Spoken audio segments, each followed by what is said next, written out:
یقیناً اللہ کسی مثال کے بیان کرنے سے نہیں شرماتا، خواہ مچھر کی ہو یا اس سے بھی ہلکی چیز کی۔ ایمان والے تو اپنے رب کی جانب سے صحیح سمجھتے ہیں، اور کفار کہتے ہیں کہ اس مثال سے اللہ نے کیا مراد لی ہے۔ اس کے ذریعے بیشتر کو گمراہ کرتا ہے اور اکثر لوگوں کو راہ راست پر لاتا ہے، اور گمراہ تو صرف فاسقوں کو ہی کرتا ہے۔ جو لوگ اللہ تعالیٰ کے مضبوط عہد کو توڑ دیتے ہیں اور اللہ نے جن چیزوں کے جوڑنے کا حکم دیا ہے انہیں کاٹتے ہیں اور زمین میں فساد پھیلاتے ہیں، یہی لوگ نقصان اٹھانے والے ہیں۔ تم اللہ کے ساتھ کیسے کفر کرتے ہو، حالانکہ تم مردہ تھے، اس نے تمہیں زندہ کیا، پھر تمہیں مار ڈالے گا، پھر زندہ کرے گا، پھر اسی کی طرف لوٹائے جاؤ گے۔ وہ اللہ جس نے تمہارے لیے زمین کی تمام چیزوں کو پیدا کیا، پھر آسمان کی طرف قصد کیا اور ان کو ٹھیک ٹھاک 7 آسمان بنایا، اور وہ ہر چیز کو جانتا ہے۔ اور جب تیرے رب نے فرشتوں سے کہا کہ میں زمین میں خلیفہ بنانے والا ہوں، تو انہوں نے کہا کہ ایسے شخص کو کیوں پیدا کرتا ہے جو زمین میں فساد کرے اور خون بہائے؟ ہم تیری تسبیح اور پاکیزگی بیان کرنے والے ہیں۔ اللہ نے فرمایا جو میں جانتا ہوں تم نہیں جانتے۔ اور اللہ نے آدم کو تمام نام سکھا کر ان چیزوں کو فرشتوں کے سامنے پیش کیا اور فرمایا اگر تم سچے ہو تو ان چیزوں کے نام بتاؤ۔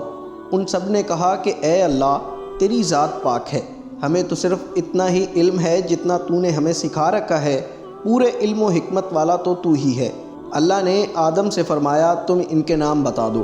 جب انہوں نے بتا دیے تو فرمایا کیا میں نے تمہیں نہ کہا تھا زمین اور آسمانوں کا غیب میں ہی جانتا ہوں، اور میرے علم میں ہے جو تم ظاہر کر رہے ہو اور جو تم چھپاتے تھے۔ اور جب ہم نے فرشتوں سے کہا کہ آدم کو سجدہ کرو تو ابلیس کے سوا سب نے سجدہ کیا، اس نے انکار کیا اور تکبر کیا اور وہ کافروں میں ہو گیا۔ اور ہم نے کہہ دیا کہ اے آدم تم اور تمہاری بیوی جنت میں رہو اور جہاں کہیں سے چاہو با فراغت کھاؤ پیو، لیکن اس درخت کے قریب نہ جانا ورنہ ظالم ہو جاؤ گے۔ لیکن شیطان نے ان کو بہکا کر وہاں سے نکلوا ہی دیا، اور ہم نے کہہ دیا کہ اتر جاؤ، تم ایک دوسرے کے دشمن ہو اور ایک وقت مقرر تک تمہارے لیے زمین میں ٹھہرنا اور فائدہ اٹھانا ہے۔ آدم نے اپنے رب سے چند باتیں سیکھ لی اور اللہ نے ان کی توبہ قبول فرمائی، بے شک وہی توبہ قبول کرنے والا اور رحم کرنے والا ہے۔ ہم نے کہا تم سب یہاں سے چلے جاؤ، جب کبھی تمہارے پاس میری ہدایت پہنچے تو اس کی تابع داری کرنے والوں پر کوئی خوف و غم نہیں، اور جو انکار کر کے ہماری آیتوں کو جھٹلائیں وہ جہنمی ہیں اور ہمیشہ اسی میں رہیں گے۔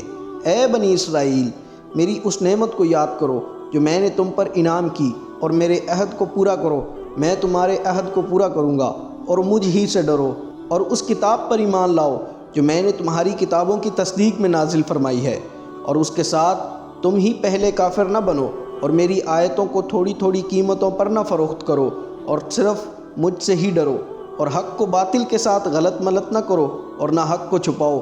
تمہیں تو خود اس کا علم ہے، اور نمازوں کو قائم کرو اور زکوٰۃ دو اور رکوع کرنے والوں کے ساتھ رکوع کرو۔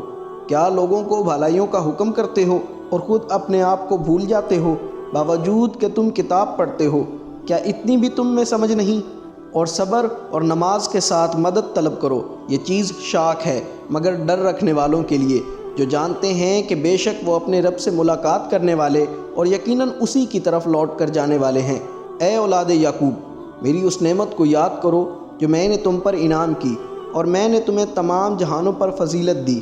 اس دن سے ڈرتے رہو جب کوئی کسی کو نفع نہ دے سکے گا، اور نہ ہی اس کی بابت کوئی سفارش قبول ہوگی، اور نہ ہی کوئی بدلہ اس کے عوض لیا جائے گا، اور نہ مدد کیے جائیں گے۔ اور جب ہم نے تمہیں فرعونیوں سے نجات دی جو تمہیں بدترین عذاب دیتے تھے، جو تمہارے لڑکوں کو مار ڈالتے تھے اور تمہاری لڑکیوں کو چھوڑ دیتے تھے، اس نجات دینے میں تمہارے رب کی بڑی مہربانی تھی۔ اور جب ہم نے تمہارے لیے دریا چیر دیا اور تمہیں اس سے پار کر دیا، اور فرعونیوں کو تمہاری نظروں کے سامنے اس میں ڈبو دیا،